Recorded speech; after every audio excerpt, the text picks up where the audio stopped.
Thank you for joining us today for BPC's event on the future of stakeholder capitalism. As you know, in recent years, investors have been demanding more information on a broad range of environmental, social, and governance issues, and both the COVID-19 crisis and our national movement for racial equality have put even more focus on how companies are engaging with their employees, communities, and other stakeholders. ESG refers to a framework for providing new insights about how previously overlooked or undervalued issues can impact a company's competitiveness, performance, and long-term value. While these issues have been on the mind of nearly every CEO in the country for many years, discussions around ESG have only recently emerged inside the Beltway.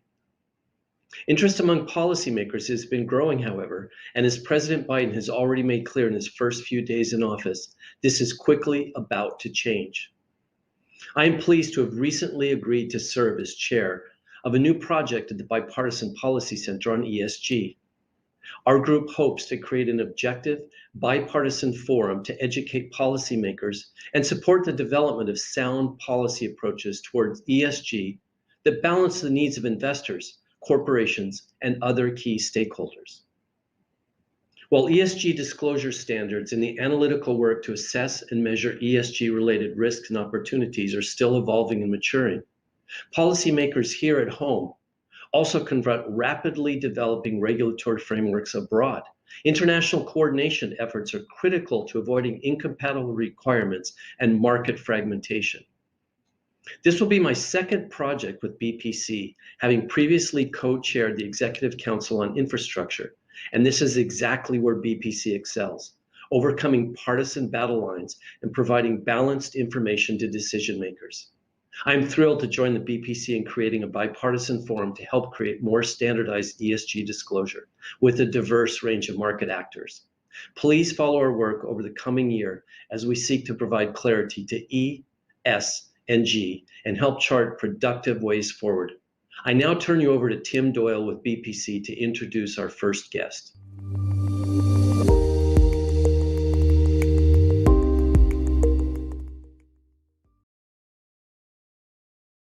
Thank you, Doug. We're truly grateful for your leadership at S&P Global as the CEO in that company, but as well as on our upcoming ESG project here at BPC.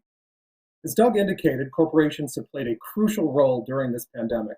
Now more than ever, the public is contemplating the proper role of corporations in our societal fabric, how companies engage with their stakeholders, and how and what they communicate to the broader public has increasingly become a topic of discussion here in DC. We could think of few better who understand these issues than our friends at Blackrock. Today we have Sandy Boss, who is the Global Head of Invested Stewardship. Thank you so much for being with us today, Sandy. Happy to be here. Before we start, Sandy, I was hoping you could give our broader audience a little little background on Blackrock. Sure. Yes, Blackrock is a household name, but I often find I get questions about what exactly is it that Blackrock does. So that's a good question. Look, Blackrock is an asset manager. So we are helping millions and millions of people around the world invest long term. We are focused on sustainability because we think that generates longer term returns, better longer term returns for our clients.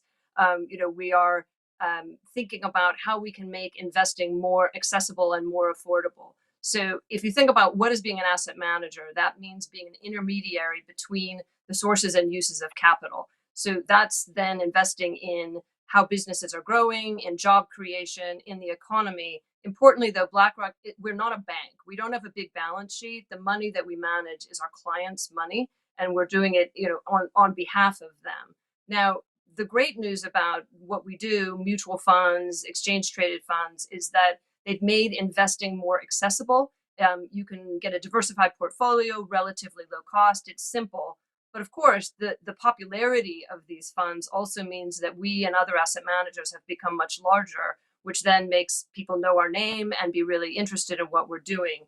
So one of the reasons I'm excited to talk to you today is because of what I do, which is thinking about how Blackrock works advancing corporate governance around the world, and that's the role of the stewardship function. So when we're investing on behalf of our clients in companies around the world, my group then engages with the companies, and we're doing three things. So first of all, we work with other investors, with companies, with regulators to ensure that there's the right global standards for, disclosures and for corporate governance. We meet with companies. So we're actually going out. We met with 2,000 companies last year to talk about, this is what we think good corporate governance looks like. This is the kind of sustainable business practices we'd like to see in the companies we're investing in. And then we also do the voting.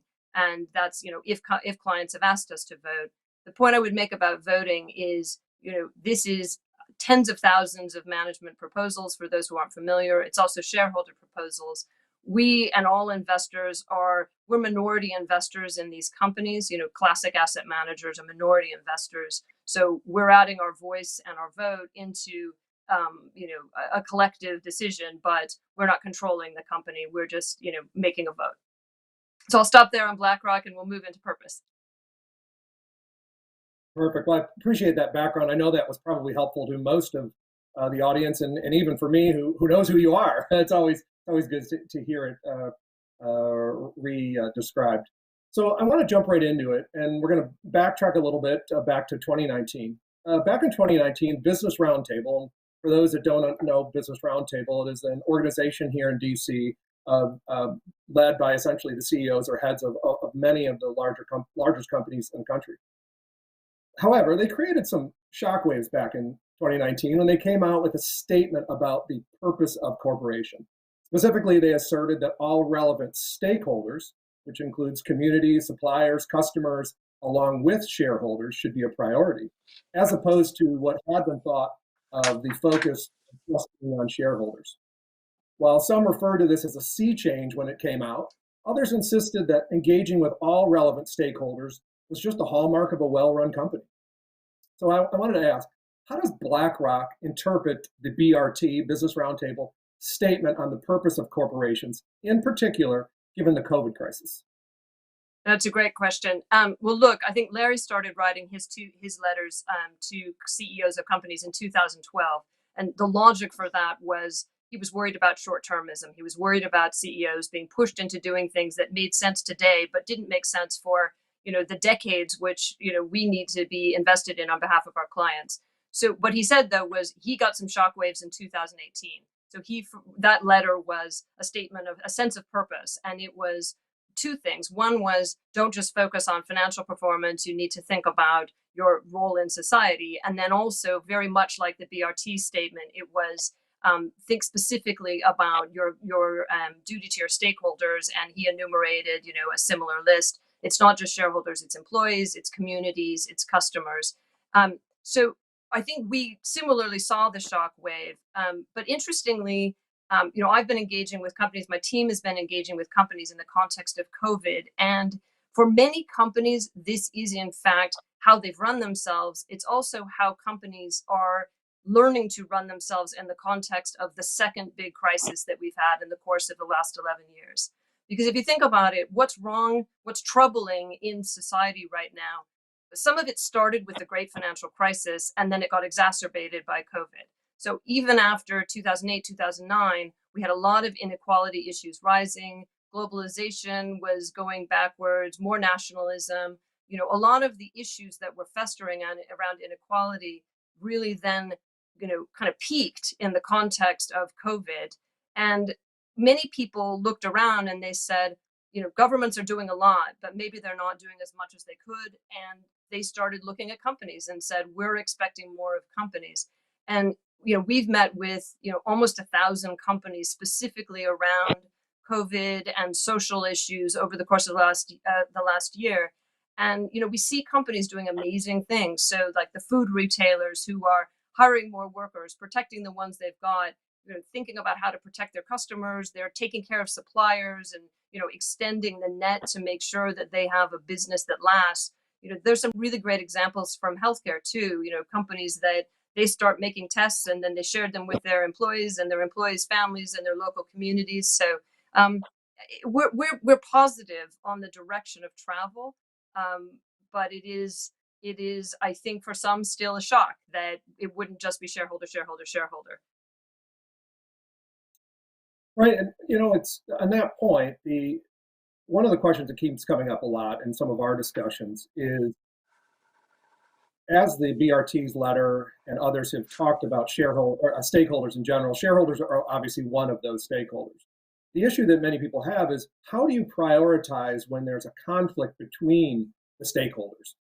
Again, historically, it was okay, shareholders would take priority or preference over the other stakeholders engaged. But in this, it's almost as if the stakeholders are being equalized. How do you deal with the conflict? Or how would you suggest? Well, it's a great question.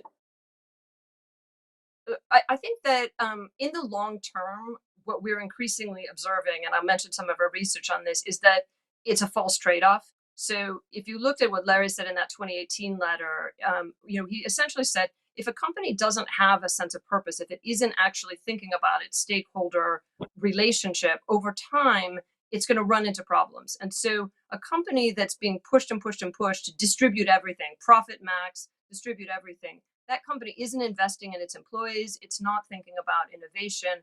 And ultimately, what we believe is that, and I think more and more investors do believe, is that that then leads to a company that doesn't have the same long-term return as it might if it was doing that continuous investment.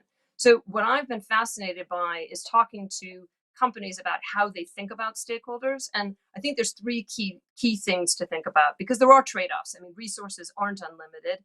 In the short term, you're paying one and not paying another. It's the same money.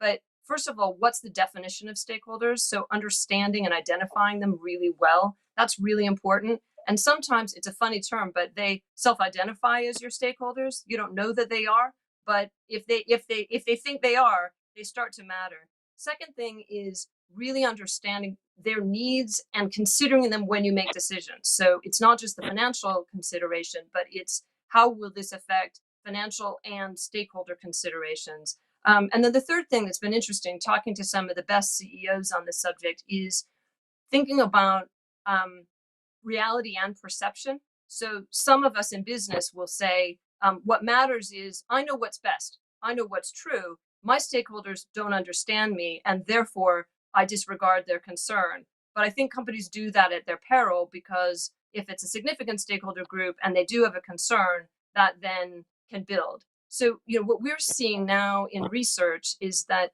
there's not, the research isn't perfect on this issue. There isn't a magic number that tells you definitively that this is the effect of having better stakeholder management. But what we're seeing is that the companies that have better ES&G performance as companies, when you put them into investment products, those products are now outperforming their traditional benchmarks. So 80% of the time last year, we saw in our own products that the ESG oriented version was outperforming its traditional counterpart.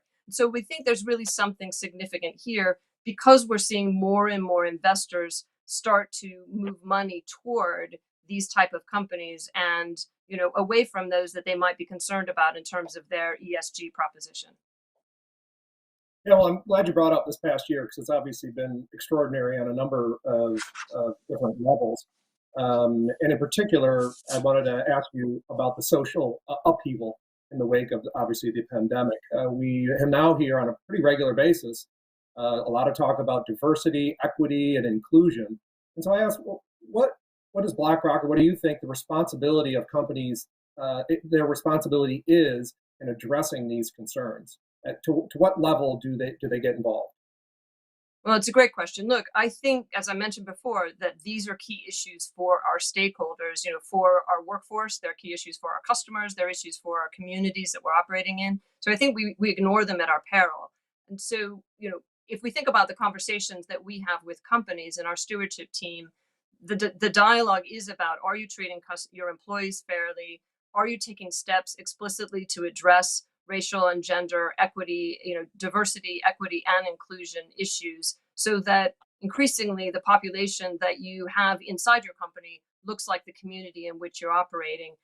We also focus on some other social issues. So in the supply chain, we've seen a lot of companies building back better in the context of COVID, where they're asking, is my supplier treating its workers in a fair way, the way that I would consider that they should be treated? And then finally, just broader community issues. So when you are a big player in a location, how are you giving back, and what is the relationship between the company and the location? If we look specifically at diversity, equity, and inclusion, I'd say a couple of things.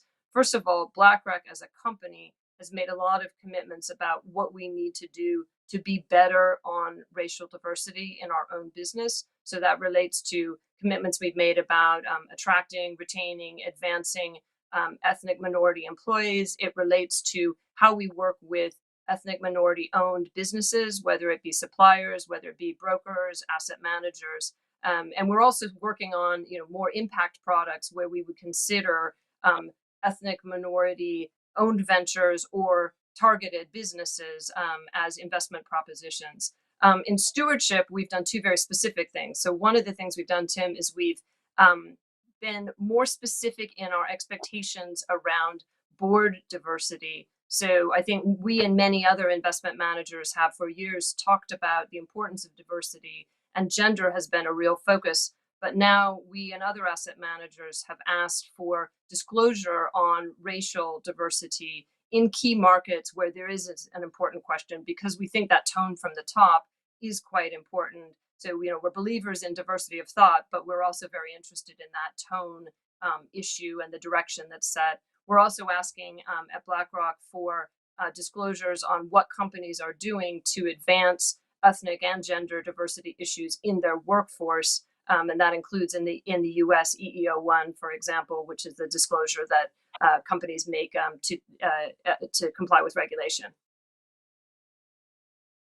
Right. Well, that's a good segue into the next area of just questions I have for you, which is on the regulatory framework here. We obviously have just had change of administration. There is a number of regulations, which is not unusual, that were finalized in the end of the previous administration. So I want to talk to you a little bit about that, and in particular, what the Biden administration has made clear is that they are going to be focusing on climate change, and that'll be part of their agenda. So the SEC, the CFTC, and I know it's an acronym, we love acronyms in DC, and the DOL, or Department of Labor, they all may be called upon to enact new regulations as the current administration pushes their agenda forward. What do you see as the most likely areas of focus for the Biden administration? For instance, I know at the SEC, they're talking about mandating disclosure, much to what we've already just been discussing. Yeah, Tim, well, I would start particularly in the role that I'm playing on the corporate disclosure, so company sustainability disclosures.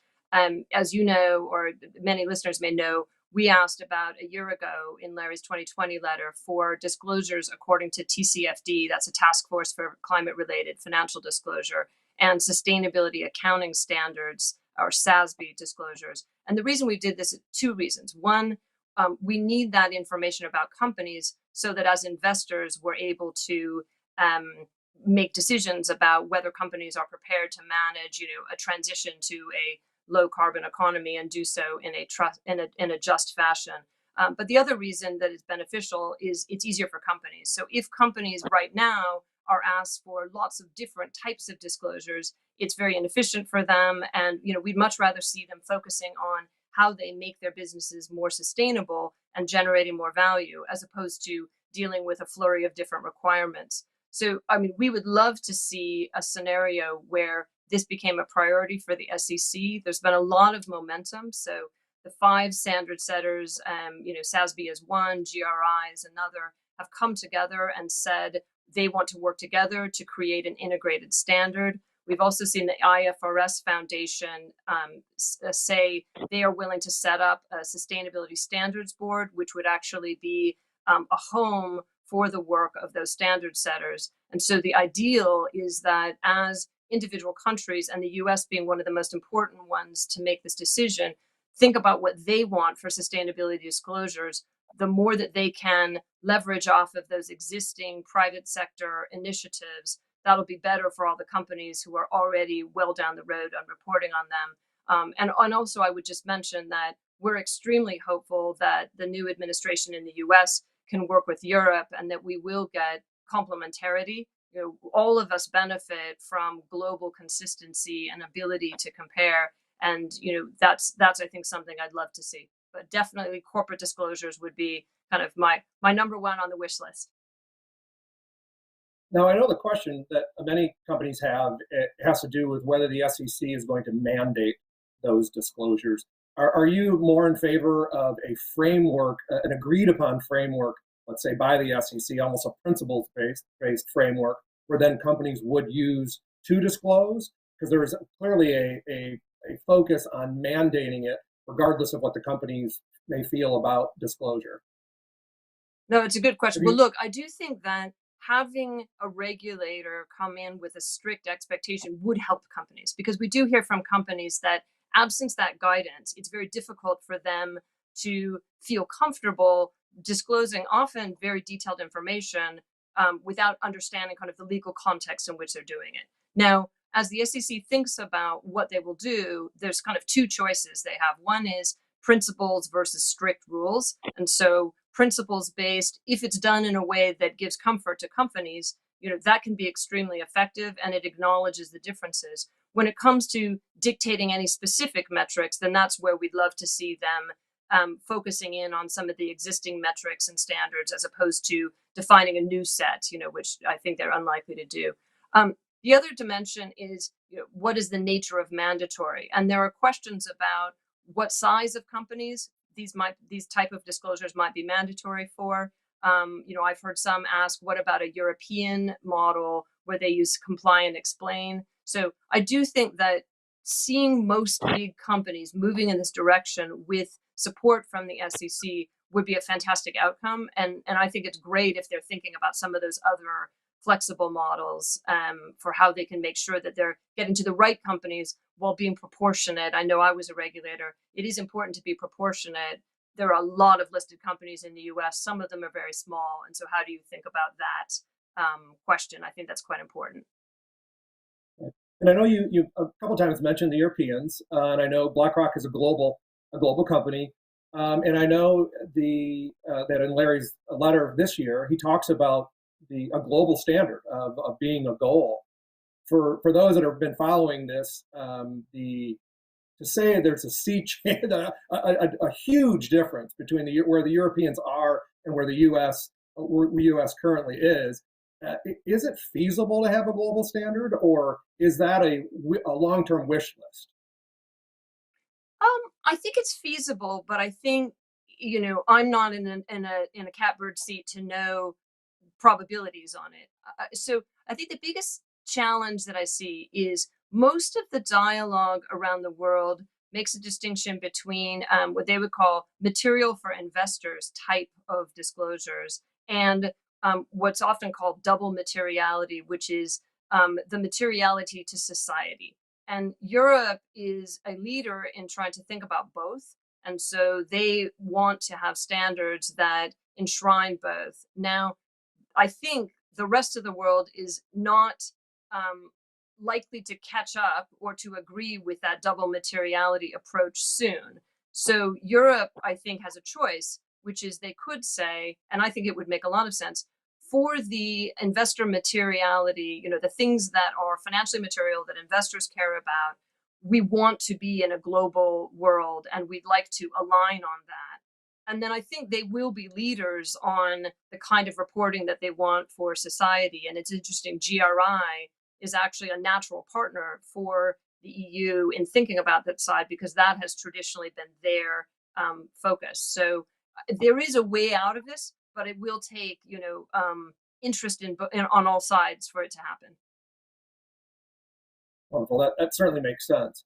I did want to touch base on, I know we talked about the regulatory structure, and one in particular that has gotten a lot of attention here in Washington, D.C. is the Department of Labor's a recent finalized regulation on ESG, and that's specifically finding that ESG factors must be described in pecuniary or financial terms, essentially, in order to be considered as a part of the investment decision going forward.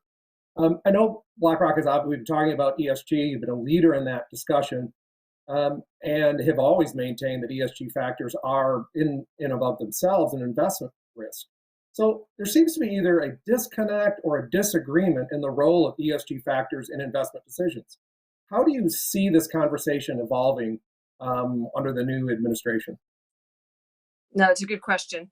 Look, we're very clear that when our investors sit down, we think that sustainability risk, and particularly climate risk, that's investment risk. And we're betting our clients' future on that belief, and they're coming with us because I think they share that belief. And so from our perspective, responsible investors are using that information, and that's actually sort of the definition of a pecuniary factor. It needs to be something that is, can be analytically proven to be material to making an investment decision that, responsible investors agree with. So I think, my observation on this rule is the new administration has come in. They clearly have a view that climate is relevant to financial risk management.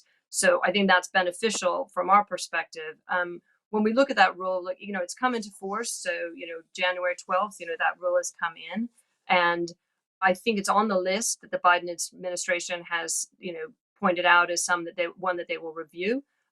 It's possible that we will get, non-enforcement relief of some kind on that rule. It's possible that they will reinvent that rule.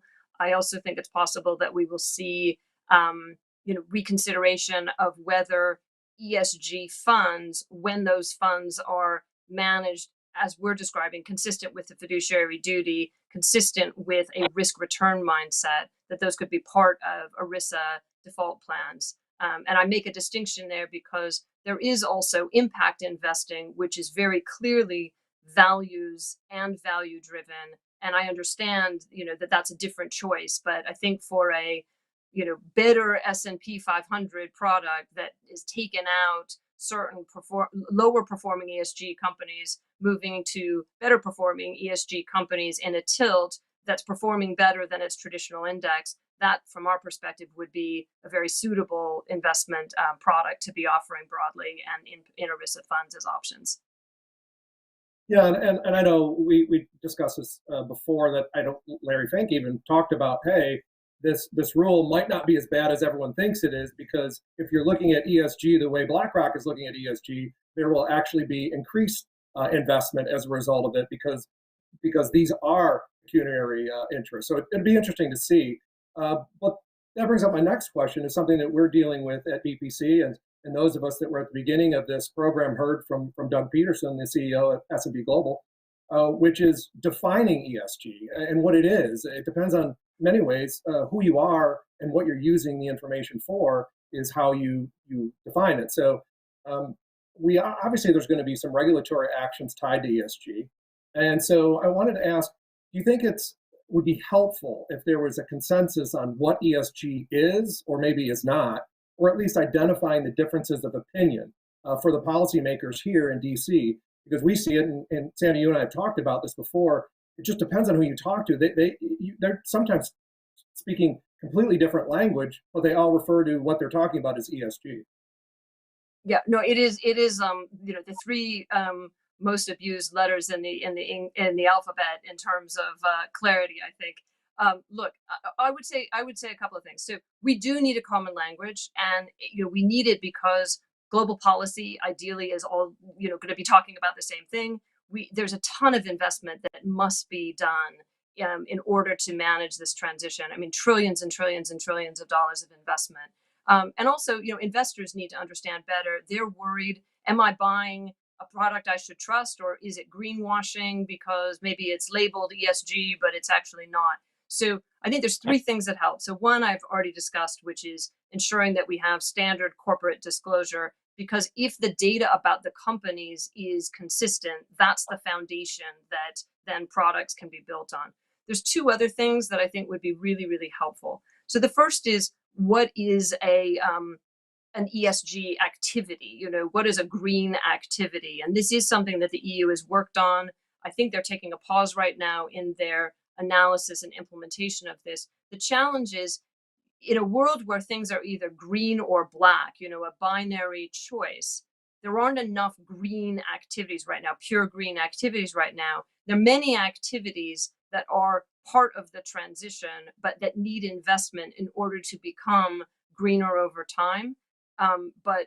So we need to be able to say there are activities that are on that continuum, and that we as investors can invest in them. We can't the trade of I only invest in perfectly pure, environmentally delightful activities, there's not enough of those for the world's capital. And the installed base of the world is very carbon intensive. And so it needs investment capital. So that's one thing. And then I think the other thing would help investors would be to have clarity around product categories. So, we think of three types, and the Institute for International Finance has a very similar categorization. They have one which is screened. So a screened product is I've removed some bad things, quote unquote, bad things. The second would be what we would call an ESG broad or a thematic investment. And what that means is I'm leaning toward companies that have good ESG characteristics and leaning away from companies that have worse ESG characteristics. And then the third category, which I mentioned earlier, would be impact investing. And that would be values driven as well as value driven. And those might not be the perfect definitions, but having it possible for an investor to pick up a product and read the label and know what flavor am I getting, I think that would help a lot. Perfect. And I wanted to now switch gears to something you and I have talked about, and I told you that I'd give you a chance to talk about today, which is Larry Fink's 2021 annual letter to CEO. So this, for those of us that are in this space, it's an anticipated event every January, end of January-ish when it comes out. And this year, like others, it's focusing on climate change. But specifically, it addresses how a company's, I think I'm getting this quote right, how their business model will be compatible with reaching a global net zero in greenhouse gas emissions by 2050. So what is BlackRock's role in reaching this net zero transition? And what are you doing as a company and as a manager of your clients' investments? Oh, that's a great question. Well, look, this is a goal that's increasingly been embraced by 127 governments, and I think we now have 1,100 companies who've made this commitment. Many of these companies have made a net zero by 2050 commitment. Now, our role is we recognize that different industries are in different points of that transition, different countries are in different points of that transition, but we are focused on that being a good goal for our company. And also it's increasingly the goal that many of our clients have for their portfolios, which is why this is something that we felt we needed to act on.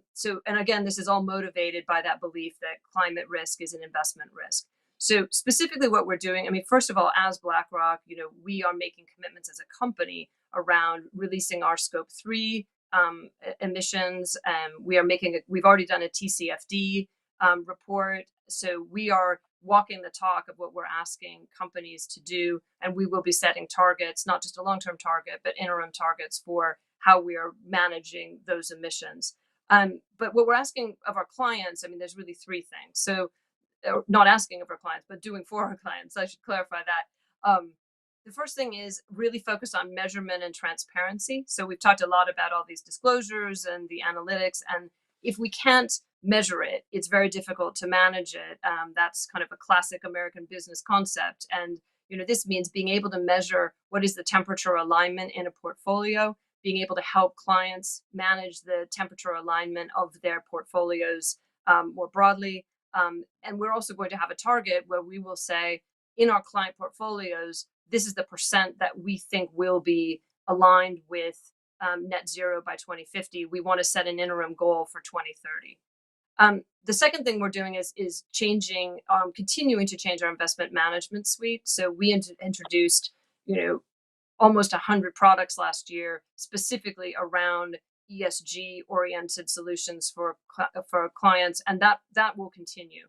So we will this year be really thinking about ways to enable our clients to invest in the opportunities. We actually think that whether it's renewable power, whether it's electric vehicles, there's a lot of really exciting upside opportunities. Who's going to be the first to win in hydrogen fuels? So that's a big focus for us. We're also focusing on introducing products that have explicit net zero alignment goals. There aren't many of those yet, maybe one or two. We'd like to make that mainstream. And then thinking about what we call a heightened scrutiny model, which is in active, increasingly looking at whether companies are making an appropriate transition, bringing that into our decision-making framework as we manage companies in the active portfolios. The third thing, which is what I do, is in stewardship. As an index manager, we are invested in companies for decades, right? So we are with them on the journey and as are all of our clients. And so we go to them, with a specific ask around what is your company's plan for being able to survive and thrive in a well below 2-degree warming world. We also are engaging with those companies more. So we've expanded the universe of companies that we're engaging on climate to about 1,000 companies, and we're voting more. We're very thoughtful. We want to meet companies where they are, but we feel that we have now been engaging on climate for quite some time. We have set our expectation out, and so now are increasingly using vote. In particular, traditionally, Blackrock, while always being a very long-term and supportive shareholder, when we did have a problem with a company, we would typically vote against directors, and that's still a very effective tool. We know that directors are responsive to that. But in addition, now where we do see an opportunity that's appropriate, we're using shareholder proposals more than we have done in the past, and that's simply if the ask is reasonable. And many of these new climate-related shareholder proposals are very reasonable, consistent with what we ask for. And if we think the company has, that opportunity to make a change in their activities or to accelerate what they're doing, we're being a lot more supportive of those shareholder proposals, particularly around climate. So it's a very supportive discussion, but it is also a challenging discussion because we want to be with these companies for decades. These are the companies whose results are ultimately going to fund, the retirement goals of our clients. But, this is an urgent situation where we're really seeing the shift. Instead of being a very slow, gradual shift, we're increasingly seeing the sustainability and the climate change shift in investing really accelerate. And, we've all seen when capital markets move, they can move incredibly fast. And that's why this is so important to the discussion. Yeah, and I know we're running short on time, but I did want to ask the last question, if you could. And climate is just such a huge deal, not only for the investment community. Obviously, in Washington D.C., we're talking about it on a number of different levels. But from a long-term investment, or I guess a current investment strategy decision, there's a couple things I wanted to get your take on. And one is how does BlackRock weigh or assess risk for potential technological advances? For instance, when you talk about carbon intensity, there has been a lot of technological advances in carbon capture and, frankly, even removing it from the atmosphere. Question part one, I suppose, is how do you factor those types of technological advances in the future in current investments now? Number one. And number two, when it comes to reaching the goal set, for instance, under the Paris Agreement, how do you assess the investment decision? How do you make those decisions when there are certain countries, let's say China and India, that have these lofty goals, but if they don't reach those goals, because it's a global issue, how do you assess, how do you evaluate that level of risk? It's two great questions. I'll try to be very quick. So on the first, we want to understand what companies' plans are and how they plan to use technological change. So there are industries where they can actually get very quickly to net zero with existing technology. There are other industries where that's not possible. And so, when we're not setting a plan, they're setting a plan. And so when they're telling us, like, look, we can get to here with carbon capture, we can get to here with carbon offsets, but then we need to get to the new low carbon jet fuel that hasn't yet been commercialized. Like that's just reality, and that's important for us to understand. So as a long-term investor in corporates, we all recognize that those challenges exist, and we're asking companies to show how they're managing those challenges. But where it's really important right now is in the real investment space. So we have a group that invests in power plants. If I'm investing in a power plant today, I need to know that the technology will be there for that plant to be converted to ever more green fuel over time, right? If I invest in a power plant today, 10 years from now, regulation may very well have changed. So I think in certain very long tenured physical assets, it's already becoming today's decision. In terms of countries, obviously in our role, we invest in companies and we're engaging with companies. Now, the approach that we're taking is this is a global trend, and we are seeing, in essence, a competition amongst companies as well as a competition among countries. And we are seeing ever more rigor coming, even in countries that haven't been working on this as long, and we're actually seeing potentially leapfrog. So our approach is when we see, I've seen a couple of examples today, a Chinese steel company that's made a net zero by 2050 commitment, and it's got, plan to peak emissions in 3 years, right? That's way ahead of the Chinese government. And they're doing it because they're partnering with Western companies. And frankly, I think they want to sell globally, and they recognize that the customers want that.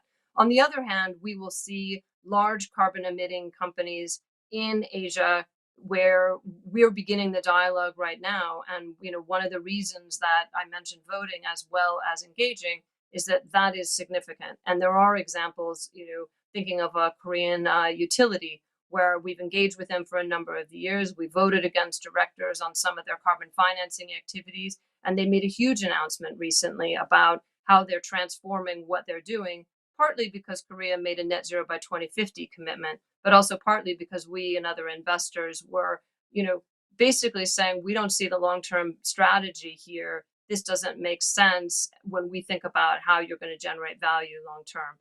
And we were seeing a lot of stranded assets hitting their business and didn't see that made sense. So look, I think this is a journey. It is a long and arduous one for the planet.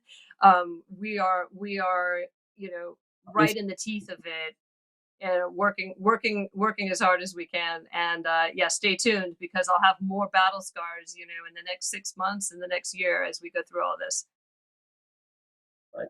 Well, I know we're way over time, and I apologize to everybody else. But Sandy, thank you so much for participating today. I really hope you come back especially with this new ESG program we have with S&P Global and others. It's just such an interesting topic, and will be transformational for so many different levels. I did want to introduce now my colleague Michelle Nellenbach, our Vice President of Strategic Initiatives here at BPC, for the next panel discussion. I will hand it over to you, Michelle. Great. Thank you so much, Tim and Sandy. That was a really great conversation. There's a lot to unpack there. So joining me again today, if you've been part of our series, this is a third, looking at the future of stakeholder capitalism with our experts, Martin Whitaker, who is the president of Just Capital, and Tom Quadman is the executive vice president for the U.S. Chamber Center for Capital Markets Competitiveness. So welcome back, guys. Thanks again for joining me. Hey, Michelle. Great to be here. So we started this series talking about the impact of COVID on how the public and policymakers view corporations. And I think there is still a lot to cover there. But also now we're kind of looking, as Tim and Sandy did, is we have a new Congress and a new president, and what does that mean for the future of these issues? So for those of you who obviously are paying attention to DC, it is the number one priority for the administration is to put forth another COVID relief package. It's currently making its way through the House through reconciliation. And so just wanted to talk a little bit with both of you about what your members are telling you would be the most effective in terms of helping workers and businesses get back to full capacity. Martin, do you want to take that one first and maybe tell the folks a little bit about Just? Sure, thanks. And I hope the communication, the connection, I've been having problems this morning. I hope it comes through okay. We have been tracking how American companies have responded to the COVID pandemic from day one. And we've been recording how companies, the largest publicly traded corporations in America, have been acting across a whole range of actions, from providing their workforce with personal protective equipment, extending uh, uh, benefits and paid leave, increasing pay, job losses, things like that. And we've made all of that public on our website, justcapital.com. So we've seen the full range of company actions. And I think initially the response of corporate America was actually very strong. And I think, unfortunately, what we saw as we got into September, October, November, were a lot of those measures that were taken were sort of removed or rolled back. And I think it really begs the question, where are we right now? Are we going to see companies continue to invest in their workforce, invest in human capital, knowing that the folks who show up to work every day, the folks who are the frontline workers, and that they are well taken care of, and that it's actually really good for business. It presents a more resilient company. It's protecting a company's brand, and of course, it's really driving performance over the long term. So, will those measures stay? How long will they stay? And I think the big question is, how much of that will companies do because it's in their self-interest to do, and how much of that will be required with a new administration? Of course, we're still waiting to see how that plays out. But I think we have seen the business benefits of that, and we've seen companies really come a long way, probably from where they thought they would come. Right from the beginning, what they thought they could do. Companies have really done a lot, and I think that's probably one of the long-term beneficial outcomes of last year. Well, Tom, Michelle what do you Martin. hear from your folks? Yeah. Sure. No, Michelle Martin, it's great to be back with you again. And I think we've seen a lot of developments going on, and it's good to talk about them. Look, I think we have a lot of work to do in terms of providing additional relief for the economy. If we had had this conversation on February 9th, 2020, and we would have laid out all of the things that have happened over the course of the past year, people would have thought we were nuts. But I think the Biden administration and Congress, Democrats and Republicans, have made additional pandemic relief a very top priority, and hopefully we're going to see that soon. We need to provide additional resources for small businesses, for workers, for healthcare, to help stabilize the situation. We also have to move forward in terms of getting the country through the pandemic, through vaccination rollouts, and providing additional resources for that. And actually, if you take a look at where the United States is in terms of its vaccination rollout compared to other countries, we're actually doing a fairly good job. We also have a lot of discussion and I think bipartisan support for additional measures that are actually going to put the economy on a much stronger footing. So, passing an infrastructure program, 5G deployment, believe it or not, IT modernization for the federal and state government and local governments is increasing as a top priority. So this I think, has also opened up a discussion, and hopefully we're going to see action about handling certain long-term items that are going to have an economic benefit. One thing I would say, too, that is really heartening to see is that I haven't seen quite the latest numbers. Look, we've all have heard and we've seen, the number of small businesses that are going out of business, and it's heartbreaking, and it has really devastated Main Street. We are also, however, seeing close to historic rates on business creation. That means that the entrepreneurial spirit that we normally see during a downturn is not only alive and well, that is also going to provide us with economic benefits 2, 3, 4, 5 years down the road as well. So, look, we are in a difficult winter here. We're going to have, a hard spring and all. But once we start to emerge from this pandemic, I think we are going to be in a much better and stronger place in terms of the economy. And I think the business community is going to be stronger, and American workers are going to benefit from that.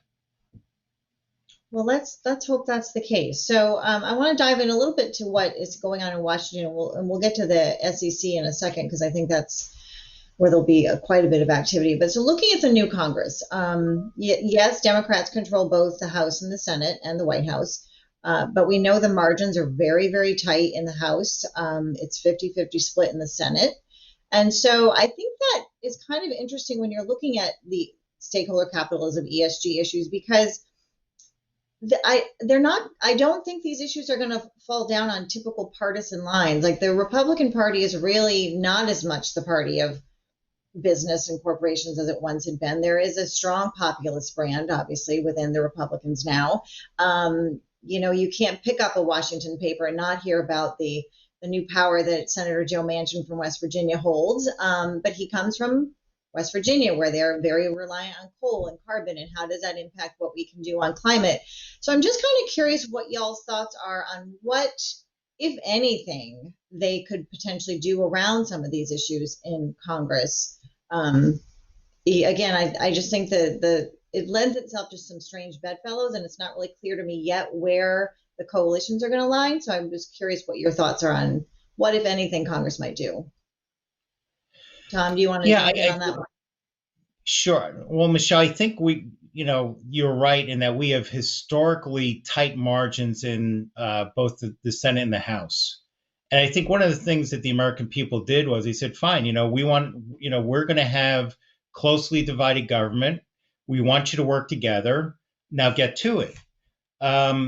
With that, with some of the stakeholder issues that I think we're going to see, one is I don't think we're going to necessarily see legislation pass. We won't see legislation pass that's going to be on the extremes. So what Elizabeth Warren had been proposing for the last several years in terms of the Accountable Capitalism Act, which would have radically transformed the relationship between public companies and large private companies and the federal government, that's not going to happen. However, I do think the Maloney-Meeks legislation on board diversity, which we've strongly supported, that passed with a very strong bipartisan vote out of the House last year. Our hope is that the Senate is going to take that up. If there is additional need, let's say for Capital Formation and Jobs Act and getting rid of some of the regulatory obstacles or giving some additional boost to actually helping businesses get started and then grow larger. That was a bipartisan model that passed during the Obama administration. I think we could see that replicated again. So I think this is one where effectively what the American people has said is govern from the middle. And if we're going to have legislation pass, it's going to have to be of that moderate variety, and it can't be from the extremes. So it's probably when we start to talk about some of the stakeholder capitalism issues, like these issues that I just raised, it's probably going to be more rifle shot approaches. But again, going to some of the larger ticket items, I do think there's some opportunities there for us to pass those too. Yeah, I think well, look, it would be naive to predict any kind of widespread bipartisan action in this climate. But there's a couple of interesting points. One, there has been a lot of interest on both sides of the aisle in trying to map out a vision for the future of American capitalism. And there's a lot of overlap in that work. And we see that.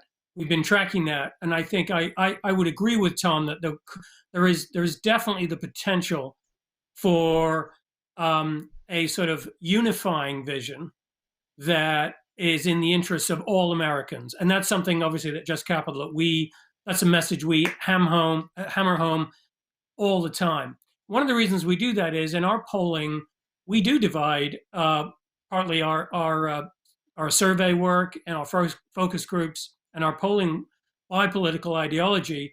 And in fact, we see a lot of agreement. And I think when you look across the country, you will see a tremendous amount of commonality in what people actually want. When you take politics out of the situation, you have most people really just want more or less the same thing. We want to be able to build a better future. We want to have a sense of dignity and identity with what we do at work. We want a sense of hope for the future. We want to feel like the system is working for us.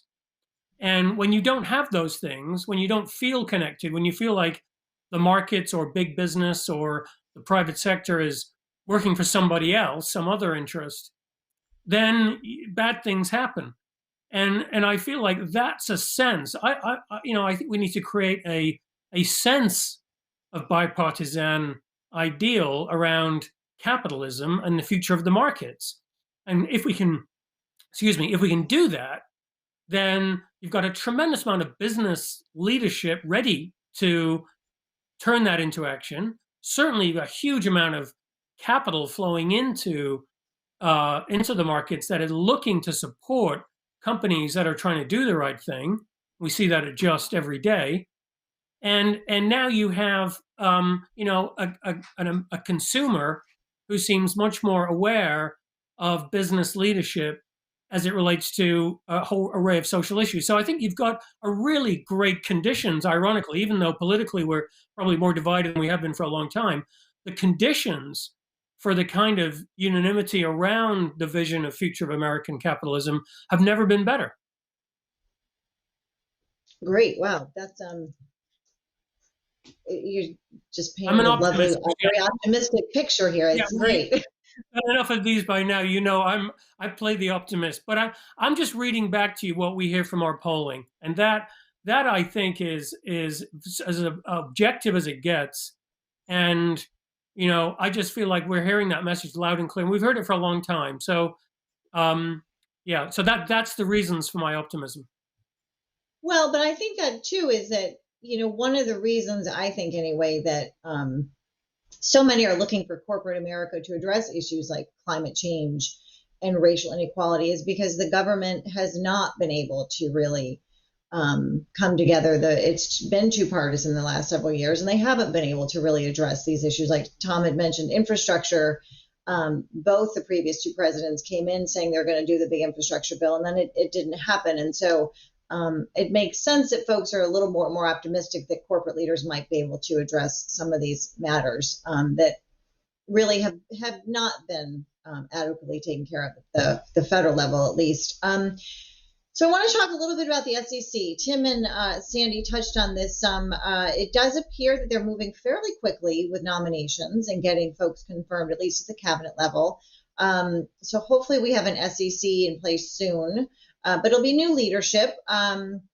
They've got a lot on their plate, obviously. What do you expect them to prioritize going forward? What are the first things out of the gate you think might happen, Martin? Well, I think Sandy had it right. I think we're looking at a very sort of targeted approach on disclosure. And on climate issues in particular, she talked about the convergence of standards and data and approaches to that. So I think that will be one area. I think there'll be initiative around human capital as it relates to companies addressing the needs of the most at-risk, financially vulnerable employees and addressing diversity, equity, and inclusion. I think those will be the key areas. We know from tracking companies, there's no lack of interest from companies in wanting to do more in those areas. It's more a question of what do I do? I see confusion in terms of standards and metrics. I'm not quite sure what I should be doing. So providing greater clarity for that, I think will have a tremendous effect. It'll be better for the markets because more and more investors will be able to compare, apples to apples when it comes to company behavior. And Tom will tell you, companies need certainty. The clarity that will come with that, I think will be beneficial overall. So I expect a big push on disclosure on a handful of the most salient ESG factors. So knowing that they're probably going to dive into those issues, and I obviously clarity is incredibly helpful for businesses as they're trying to forecast things out. But so Tom, what do you hear from your members though about as they're looking down this lens and seeing that the SEC is likely to engage on these issues? What are they hoping comes out of that? Yeah, I don't think it's any real surprise that the SEC is going to start to move forward in some form of ESG here, and I'll get into that in a little more depth in a second. And and Gary Gensler, right, who's going to be the SEC chair, is a very seasoned hand, right? He's been a regulator. He's he's worked through very difficult regulatory issues before. Anybody who wants to talk about Title VII and derivatives, that could be a whole nother show. But you also have to think about the SEC as well as an aircraft carrier, right? There are only so many planes that can be on the deck coming in or taking off at any one time, and it takes a little while to get a plane on the elevator and up to the deck as well.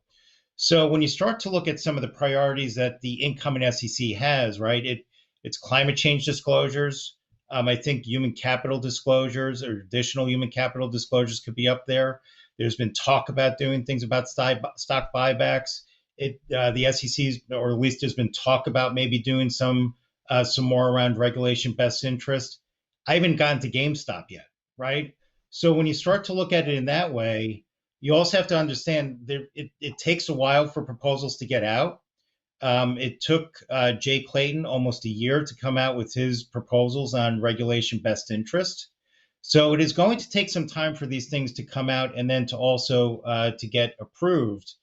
And there are a lot of other questions that are out there, right? In terms of, is there going to be a standard setter or not? We have a standard setter for financial reporting. We really don't have standard setters for other corporate disclosures. And there's some other mechanical issues that are going to have to be addressed. How do we deal with the third party raters? Do they fall within the regulatory ambit as well? So I think it's also a little more complicated than people are thinking through as well, because we not only have to put that all together, that then all needs to also fit within the framework of the securities laws. And our securities laws have some very firm guardrails around them. And let's not forget what we have, which the rest of the world does not have, is the trial bar.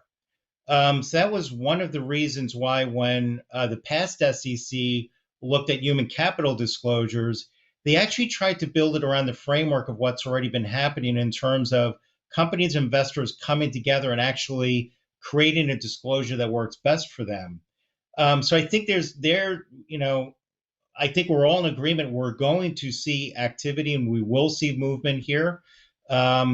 And I think it is clear, right? If you take a look at industries and you take a look at businesses, climate's an issue and investors are looking for more information. But the details are going to get difficult in terms of putting together.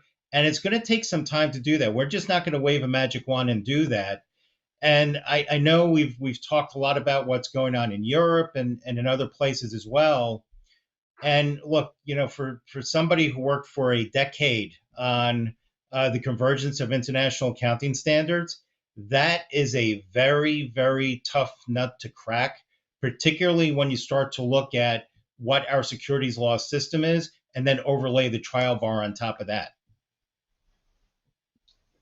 Okay, and I do want to I should have flagged before. If you are watching us on Zoom or Facebook, you can do questions through the chat, or you can go onto Twitter and tweet at BPC Live to do some questions. I do have a couple here from some viewers that I can get into in just a second. But the actions that Europe is taking have certainly they kind of point out that we're a little bit behind, and I think it is.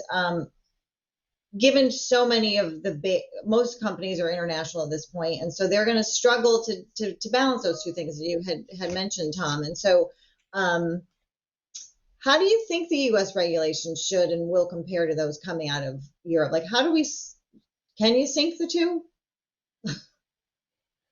Well, I think you almost have to look at it like there are four separate systems, right, globally. You have to look at the U.S. Now, after Brexit, you have to look at the UK, you have to look at Europe, you have to look at China. And let's not forget, China is now the number one source of foreign direct investment globally, right? They've displaced the United States. Let's also remember, too, when you take a look at financial reporting, right? Sarbanes-Oxley is the gold standard. When it comes to corporate governance and securities law, we in the United States have the most highly developed corporate and securities law that there is. And in fact, when you take a look at the UK with their audit failures, you take a look at Germany with Wirecard, they're actually looking at Sarbanes-Oxley as the means forward. So one is, and I think Sandy and Tim had a very good conversation about this, about the commonality of language. That's very important because when we have discussions now about ESG in Europe, it's about climate, climate, climate. It's not about social. When we talk about it here in the United States, we also talk about social in addition to climate, right? So it's making sure that comes together.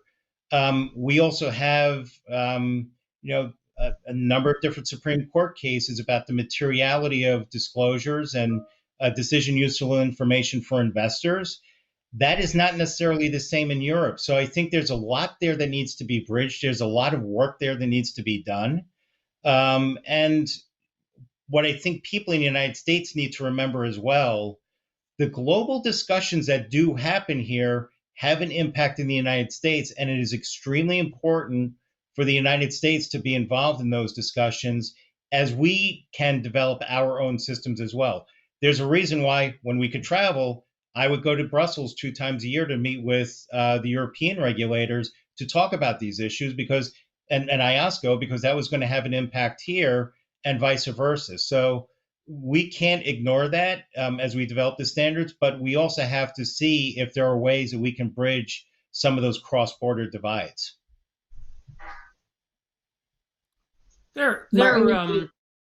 Yeah, I mean, I'm thinking of the World Economic Forum's work to bring the standards into greater convergence. It's a global effort.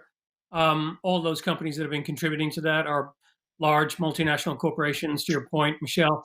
And that has a lot of overlap with both SASB and GRI. There's a mapping exercise underway right now with a set of core metrics and then extended. And so I think a lot of that heavy lifting is sort of showing when it comes down to like the key issues, there is a lot of commonality.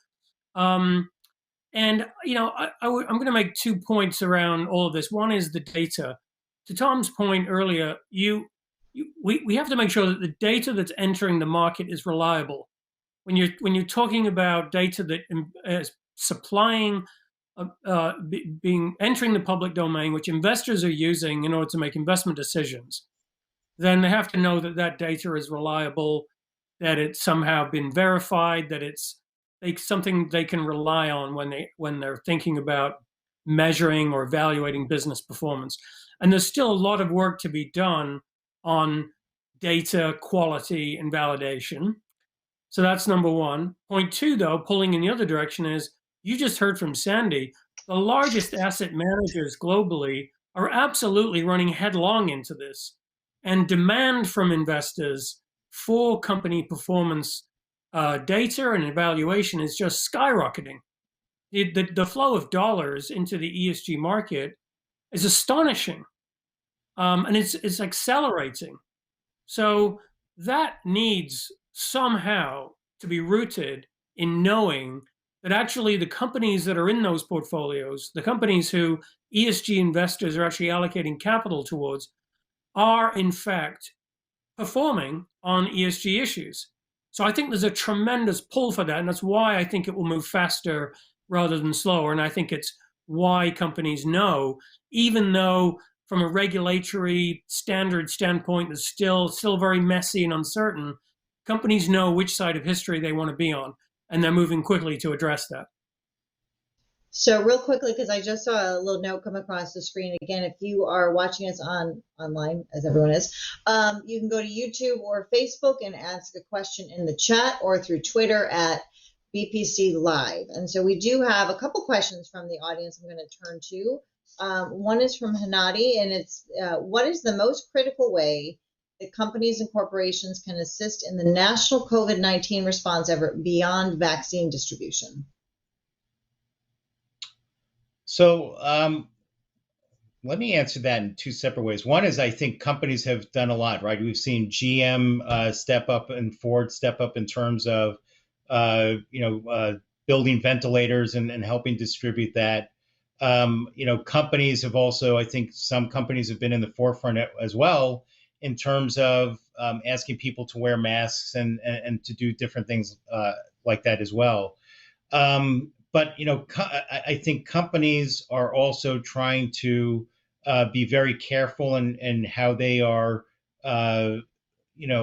treating their employees. We are working in a much different way. They're trying to think through things of how we are going to change moving from that.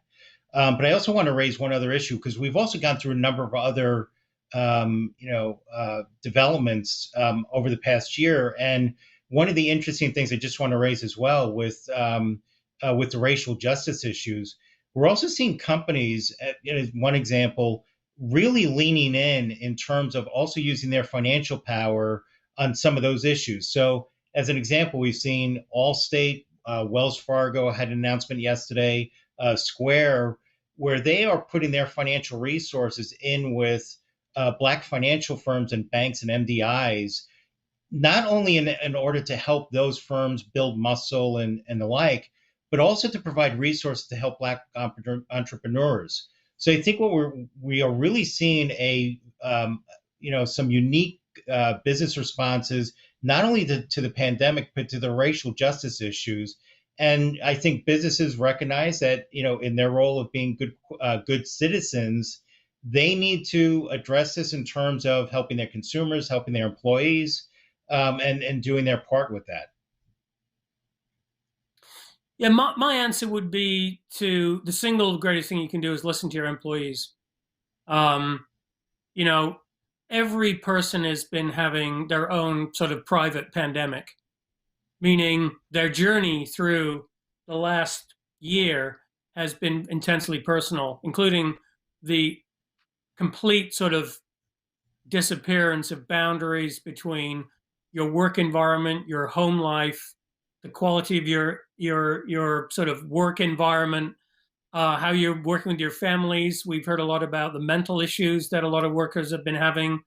So I think all of that is wrapped up in how businesses now are going to be catering to the needs of their employees. And in order to do that effectively, you have to know what those are. So I would say listen to your employees, keep in close contact with them, and figure out how you can best look after them. Great. And also, I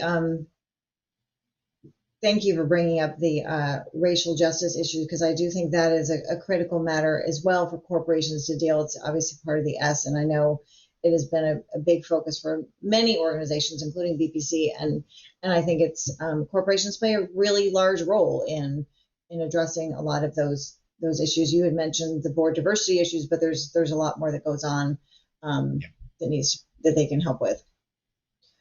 So one other question we get from the chat from a Mark Bragg. Socialism is hard to combat without creating a better system of participation for the declining middle class. Concentration of wealth is out of control. Is there a better model of participation? And we know that the middle class is struggling, and everyone particularly is struggling right now, but the middle class is declining. And so that's creating some, it makes it harder to move up when there's no place to move up to. So do you all have thoughts on Mark's question? I do. Yeah. I mean, I think the answer is stakeholder capitalism. You have to begin to ensure that businesses see this is not a zero-sum game. This is not a dollar going to my investor versus a dollar going to my employees or my customers or the communities where I operate. All of those things make for a better business. We need capitalism in America. I'm a capitalist. I believe very firmly in that. The American dream needs to be within everyone's grasp. We need a society which is just and inclusive. And the best way to create the growth engine for us to begin to tackle our mountain of debt that we have now and give, the next generation hope that we're actually going to build a better tomorrow has to be free market enterprise. But it has to work for all Americans. People have to believe that it's working for them. And a concrete expression of that is how are the spoils of the labor divided, and how can we grow the pie for more people? And I think stakeholder capitalism achieves that. It grows the pie faster and for more people. Yeah, Martin and I have talked about this before, and I know Martin, does a lot of, outreach in terms of focus groups and the like. And as we worked the ESG issues and came up with our principles, we went out and not only talked with businesses, investors, we went around the country and talked to people. And when we released our ESG principles in 2019, we also want to shine a spotlight as to how companies were trying to actually tackle societal issues. And listening to their various stakeholders is an important part of that. But as an example, we have some companies that are doing some really unique things to help their employees with student debt. Everybody, I think, would recognize that student debt is a very, not only a financial issue, but it's also a social issue. So I think, not only does government have a role, obviously, with solving those problems, but as companies can, help, can listen to their stakeholders and also determine ways that they could be helpful to help resolve those problems in their little corner of the world. That's also helpful, and that's why I do think that the work that BlackRock and other asset managers have had in terms of having this engagement and discussion with their companies that they invest in is important, because they think that is where we help to make progress, and that's frankly how we can grow the middle class. So just to close with, going back to my first answer, I think there's a lot of strong underpinnings to economic growth that we are beginning to put in place. We are seeing that there could be other things put in place, such as the infrastructure program. Those things are all going to be critical for growing the middle class and to help workers. And we need to work on them together. We can't do them separately or in our little silos. I think that is a great point to conclude on. So, Tom and Martin, thank you so much for joining us again. It's been a real pleasure working with you. And for those of you following these issues, you can follow any one of our 3 organizations online. There'll obviously be a lot of activity over the next couple of years in this space. And so thank you very much for joining us today. And Martin and Tom, thank you again. Thank you. Thanks, Michelle.